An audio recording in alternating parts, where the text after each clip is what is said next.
Shalom Aleichem, que o Eterno vos abençoe em nome de Yeshua HaMashiach. Hoje nós vamos falar sobre a Parashá Re'eh.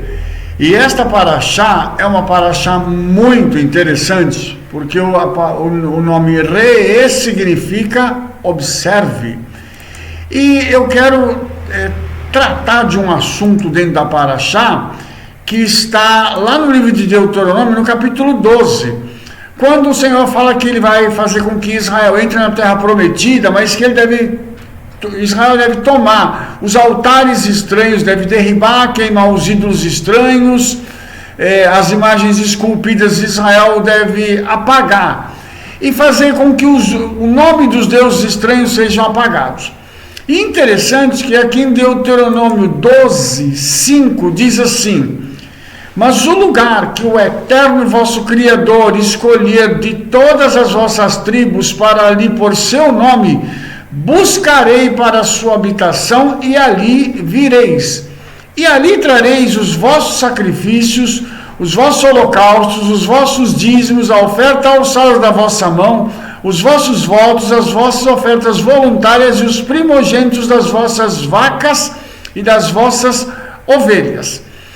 Esse versículo aqui mostra para a gente o seguinte, que o Eterno haveria de escolher entre as tribos de Israel um local onde seria construído o Beit HaMikdash, que é o templo.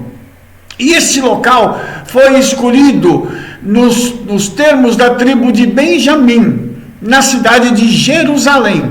Então isso aqui também é uma coisa muito interessante, porque o templo vai ser construído ali, e segundo o Midrash nos conta, o templo, por ser um local sagrado, aconteciam muitos milagres ali, mas muitos milagres mesmo. Então eu gostaria de falar um pouquinho sobre os milagres que aconteciam no Beit HaMikdash e falar um pouco para você sobre o que ocorre na dimensão espiritual, quando a dimensão espiritual invade a terra. Então, os Kohanim, que eram os sacerdotes, todas as noites eles tinham que queimar as carnes, as sobras das carnes, a gordura que eram oferecidas no altar no Mizbeach, E por dias, às vezes, ficavam aquelas sobras ali e a carne nunca apodreceu. Ou seja, aquela carne que às vezes ficava 1, 2, 3 dias exposta para que depois ela pudesse ser queimada, ela nunca apodrecia, ela ficava fresca. Isso era um dos milagres que aconteciam no Beit HaMikdash. Uma outra coisa interessante é que a gente sabe que os sacrifícios eram abatidos no pátio do Beit HaMikdash, lá do lado de fora. E normalmente quando tem carne, ossos, sangue, isso acaba atraindo moscas, acaba atraindo uma série de insetos que fazem com que o local se torne indesejável, Ninguém quer ficar num lugar onde tem mosca, mosquito e outros tipos de insetos. Mas aquele lugar, o pátio, a Azará, ele era tão sagrado que uma mosca jamais chegou perto daquele lugar por conta de qualquer sangue, restos de ossos ou etc. Ou seja, os insetos não iam para este lugar sagrado. Uma outra coisa, a chuva nunca apagou o fogo do altar que cobria o pátio, que estava no pátio, entendeu? O vento nunca desarranjou aquele pilar de fumaça que subia quando os sacrifícios eram oferecidos. Então, as forças naturais ali tinham uma outra ação, E isso também mostra para a gente o seguinte, que onde o espiritual está, pode haver uma cessação ou uma momentânea parada nas leis naturais. Uma outra coisa que eu quero mostrar para você, a Azará, que era o pátio, ficava normalmente cheia quando os judeus se reuniam para orar. E muitos judeus nas festas, no momento da oração, se deitavam no pátio com o rosto em terra, e aqui havia milhares e milhares de judeus ali deitados, adorando ao Eterno. Então, a pergunta é: como é que podia haver espaço suficiente? Ninguém sabe como, mas os judeus sempre tinham um lugar para chegar lá e orar da forma como eles quisessem, seja de pé, ajoelhado, deitado, sempre havia espaço para que eles pudessem orar. O que nos mostra que, se fosse preciso, o Eterno até fazia com que aquele lugar ficasse maior para comportar todos aqueles que vinham à casa do Eterno para poder buscar a face dele. Ou seja, nunca havia falta de espaço para buscar ao Senhor. Ele sempre se interessou que os seus filhos fossem até a presença dele, e mais ainda num momento desse. Então, o Eterno sempre providenciou que nunca faltasse espaço no Beit HaMikdash.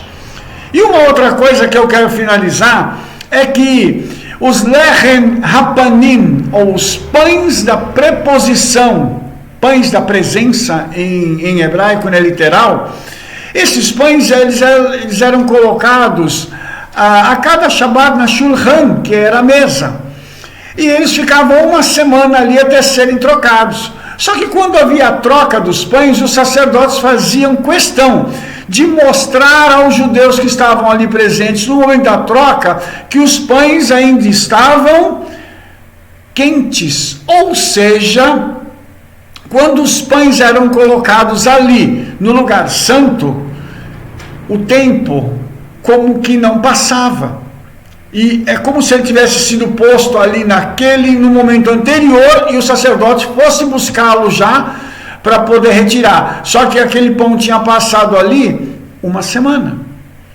Então imagine só que coisa tremenda é essa. E eu gostaria aqui de rapidamente falar para você que quando o Eterno chega num lugar, ele pode suspender as leis naturais. Ele pode fazer, por exemplo, com que o tempo não passe. E o Beit HaMikdash era um lugar desse. Era um lugar onde nada estava de acordo com as leis naturais. O tempo ali, ele poderia ser suspenso momentaneamente. Uma pessoa poderia passar horas ali e seria como na impressão dela como se ela tivesse passado alguns minutos. Por quê? Porque ali o tempo não é importante. Ali as leis naturais, elas não imperam como imperam em outros lugares. E onde está a presença do Senhor? Isso acontece. Onde o Espírito Santo está de forma permanente, de forma clara, as leis naturais acabam sendo suspensas, porque acontecem grandes milagres nesses lugares.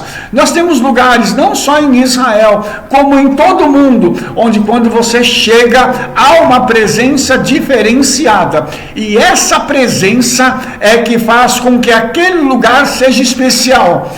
E uma coisa interessante que Jacó, quando ele estava indo para a casa de seu tio, ele dormiu num lugar que ele teve uma visão de uma escada que tocava os céus, que saía da terra e tocava os céus. Ele disse: olha, esse lugar não é outro lugar senão a casa de Elohim. Segundo os nossos sábios, aquele lugar é onde foi construído o Beit HaMikdash, ou seja, ali é um portal para os céus. Então, eu gostaria de te dizer uma coisa, que quando eu e você vivemos numa dimensão espiritual diferenciada, nós estamos tendo acesso não só aos céus, mas a milagres, a fatos que podem mudar a nossa vida e a vida de outras pessoas. Porque você imagine você chegar num lugar onde você pode ver uma presença, você pode sentir uma presença diferenciada. E a presença do Eterno, ela era vista nestes pequenos detalhes. Imagine que alguém de fora que chegasse no Beit HaMikdash, olhasse, visse o vento na cidade de Jerusalém, e naquele lugar o vento não estava causando nenhum estrago, e o fogo subia diretamente até os céus, sem que ele se dissipasse, do altar até os céus, como se o altar fizesse uma conexão direta com os céus. Imagine que alguém um pouco mais observador notaria esse fato com certeza e ficaria espantado com aquilo que a pessoa está vendo. Imagine você chegar em Jerusalém, no Beit HaMikdash, e haver 100 mil, 200 mil pessoas orando, e de repente você olha e tem um lugar para você ali, e a pessoa que está vindo atrás de você também acha um outro lugar, e assim sucessivamente. Imagine que se você estivesse presente na troca, no momento da troca dos pães, da preposição, e você olhasse e visse o pão quente, o que você diria? Certamente você ficaria espantado. E o Midrash mostra para a gente que isso era uma coisa natural para eles, ou seja, a dimensão de milagres, a dimensão espiritual em Jerusalém era e ainda é hoje muito forte. Então eu gostaria de dizer para você que nesse momento, quando nós temos um relacionamento de profundidade com o Messias, sabe o que acontece conosco? Há um aprofundamento nessa relação e esse aprofundamento traz uma dimensão de milagres para a nossa vida. Ou seja, nós não vamos mais viver de acordo com o modo natural das coisas. Nós vamos estar sempre propícios a receber um grande milagre da parte do Eterno. Seja isso em qualquer área. Você pode ficar descansado que isso aconteceu em todas as áreas da vida do povo de Israel. E só para mim terminar, eu gostaria de fazer um comentário com você sobre a Haftará, que está no profeta Isaías. Isaías 55:1 diz assim: ó vós todos os que tendes sede, vinde às águas, e os que não tendes dinheiro, vinde comprai e comei. Sim, vinde e comprai sem dinheiro e sem preço vinho e leite. É interessante o convite que o profeta faz para que o povo venha beber da água. E aí tem uma conexão lá na Brit Hadashah, em João capítulo 7, verso 37, quando Yeshua está celebrando junto com o povo de Israel a festa de Sukkot, a festa dos tabernáculos. Yeshua disse assim: e no último dia, o grande dia da festa, Yeshua pôs-se em pé e clamou dizendo: se alguém tem sede, que venha a mim e beba. Quem crê em mim, como diz a Escritura, rios de água viva fluirão de seu ventre. Aleluia! Isso aqui mostra para a gente uma coisa muito interessante, que aquele dito profético de Isaías se cumpre em Yeshua numa festa de Sukkot. Não é à toa que Sukkot é chamado de Rehag, a festa.